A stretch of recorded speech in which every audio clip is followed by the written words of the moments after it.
Hey, what's going on, guys? Aarava here. Welcome back to the second video of the day on some F1 2018 gameplay from the new Dev Diary that Codemasters have dropped. If you did miss the previous video, uploaded a couple of hours ago, I think, on the interviews from the Dev Diary, be sure to go check that one out, annotation in the top right. But let's roll the clip and let's see what they have to say about the new contract system / perks. The whole thing is tied very closely to all areas of your career. So, for example, something we did last year with the perks system, the player couldn't choose which perks they wanted to unlock. Now you actually use those perks as bargaining tools as part of your contract. You can now task your agent to get you a drive with any particular team. You will then go into a negotiation stage. And this is something that we're actually extending across the whole season as well. So there will be key points in the season where the contract windows open again. So it may be that you take that risk of moving teams during the season. It may be that you move to a team that have got worse R&D than you, or a car that doesn't suit you as well. But the perks may look more attractive. You may think that you can progress your career quicker by going to another team. It's super important that I have a value as a player, and that value is really important. If I start to overvalue myself, a team isn't going to go with the contract that I want. If I say I'm going to achieve this and I fail, my value with those teams will go down. In F1 2018, the player will have rivalry with their teammate. That's always the benchmark for how good you are within the team, because obviously you're using exactly the same machinery. But you can also now challenge another rival off the grid. So you can pick who you want to try and beat. And the key thing with that is you can bet your skill level against another driver.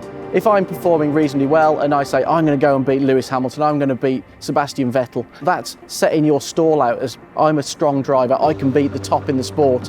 And for that, your reward will be huge in terms of your reputation within the paddock, and that will benefit you in multiple areas of your career. So there's a lot to go through here in this second part about the contract system and the new perk system. So straight away, the new contract system, the entire screen of the contract system is completely new to the F1 2018 game. We've never seen anything like this in the previous F1 games. And so we're going to go through from like the left to the right then and work our way from the top to bottom. So on the left-hand side, you've got your contract negotiation there. We're negotiating at the moment with Red Bull, Toro Rosso, Honda, of course. We've got expected qualifying position, expected race position, and then the team order, which is where you are in the pecking order. So are you first driver, are you equal, or are you second driver? You can kind of vie for that when you go for a new team. You can maybe try and haggle up to an equal or a first driver straight away. Let's say you're in a top team and you're going to a bottom team. You're probably going to expect to go straight in with a contract offer that's going to be first driver rather than equal or second. And then you've got a team goal, and that's generally just based on off the team in terms of what they're asking, where the team's at. You'll just be given like kind of marker point. Obviously, Red Bull, Toro Rosso is going to be a little bit down the pecking order compared to other teams. Let's say Mercedes or Ferrari might be a bit of an easier goal, or might be even harder, because you never know, the top teams might demand more from you.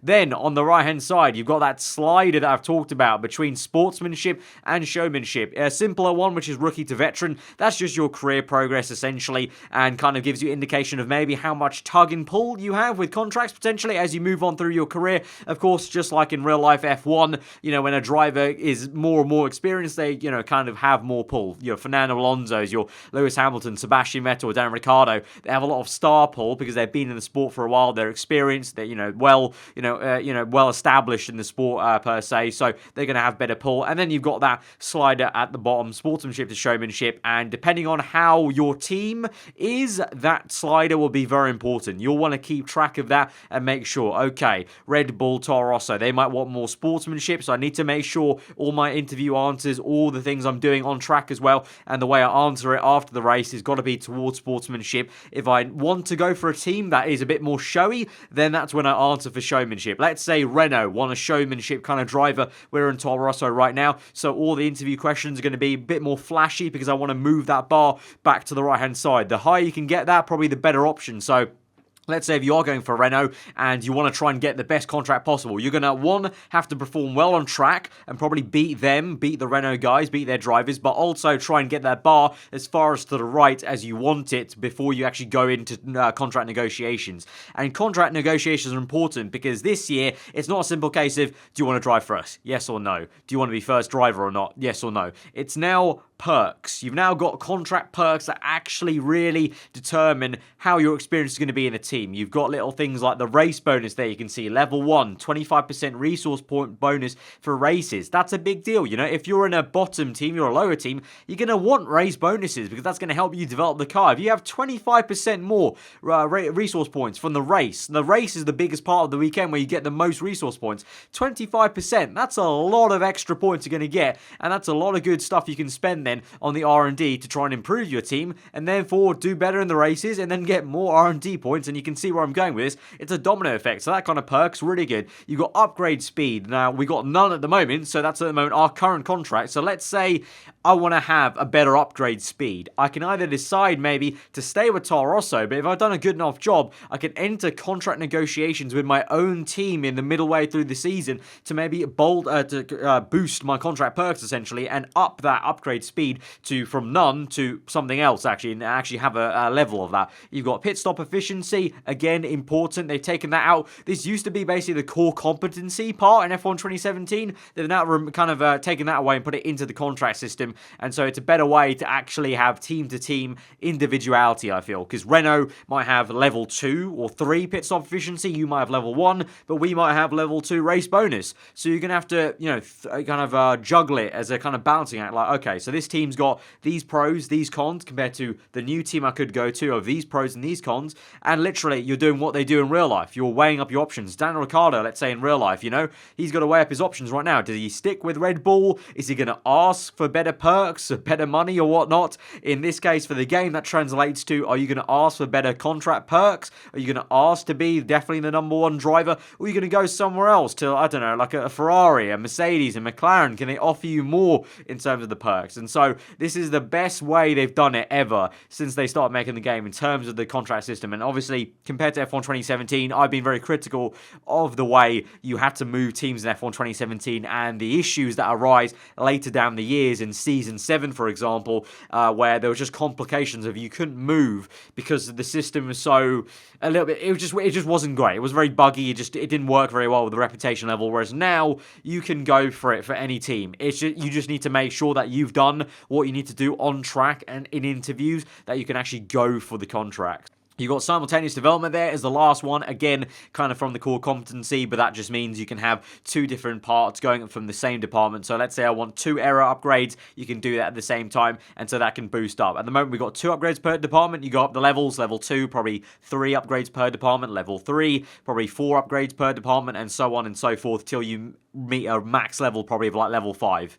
Moving on to the next screen, we're actually in the negotiation process now on this screen. So now you can see we can set what our kind of demands are in terms of what expected qualifying position I'm going to say we're going to be, what race position we're going to be, what team order I want, and the team goal. We can also see their proposed contract attempts left. You've got 3 attempts left. So you've got 3 attempts to actually make it happen, and so that's great. So you've also got a little bit of leeway. So let's say you go for a contract attempt at Toro Rosso, doesn't work out, they don't like what you have to offer, so you can go away, make sure you answer interview questions a little bit better to maybe what they want, and you can go out there and perform a lot better, and then you can try again. You've got 2 more attempts by the end of the season, but that's the whole point. You've got 3 attempts at teams to go for it, unlike 2017 where pretty much you got 1 attempt in the middle of the season and then an attempt at the end where the game gave you options for the teams. You fully decide where you want to go. You control your destiny via what you choose on the contract system menu, and then actually your actions on track and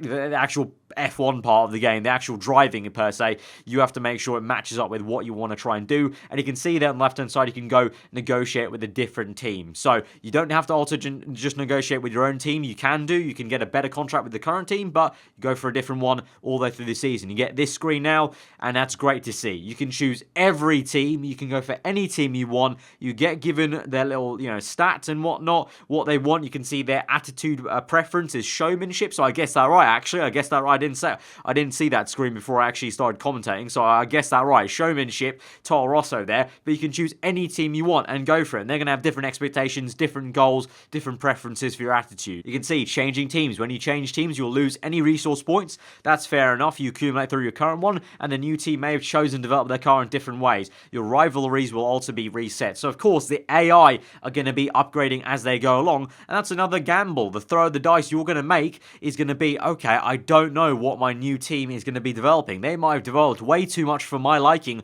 on engine resources when I want a lot more aero, because let's say I'm not great in the corners and I'm fine on the straights, that's fine. So that's the gamble you also take by moving teams in the season. Also, at the same time, I'll add this caveat. Remember, guys, like I mentioned in a previous video about the R&D tree game changer, every season there's a chance, it doesn't have to happen every season, but there's a good chance that R&D trees can be reset. Part of the R&D tree can be reset as a way that the game makes it so there's a regulation change. And so that's another gamble you have to take. Do I want to move to Renault or Toro Rosso, or do I want to stick with Toro Rosso? Do I want to move to a new team? Because I know maybe there's an engine change regulation, maybe that's going to be reset, and so maybe now with Red Bull, Toro Rosso, Honda, with the Honda power unit, maybe I have a better chance now because the R&D is going to get reset, everyone's at a more level playing field. Or I'm going to go for, banking on the fact that maybe there's an aero regulation change and not an engine change, so I want to go to a Renault engine powered car, and go to Renault and try and build them up. And so we go to Renault, and you can see here the expected qualifying position is a little bit different. It's P8, P4 for the race compared to what was a little bit lower for Toro Rosso. You can see the team order is second driver as default, and the team goal medium. We can set that to equal or first driver, but that's going to mean you're going to have to make sure you've worked your arse off in the game to make sure you actually warrant getting a equal contract straight away with a new team. Because not a lot of times as a rookie, you're going to walk into a team and expect to have an equal contract there. And you can see the difference from Toro Rosso is we have level 1 race bonus, level 1 though on upgrade speed, minor, but we don't have any pit stop efficiency. So again, different kind of ways that the teams are going to play it. And on the bottom right actually is a good indicator of the proposed contract value, and it shows your value. So you can kind of judge that by, okay, am I a good enough value to actually go for this contract? So the game's also going to try to help you to stop you making stupid contract decisions, because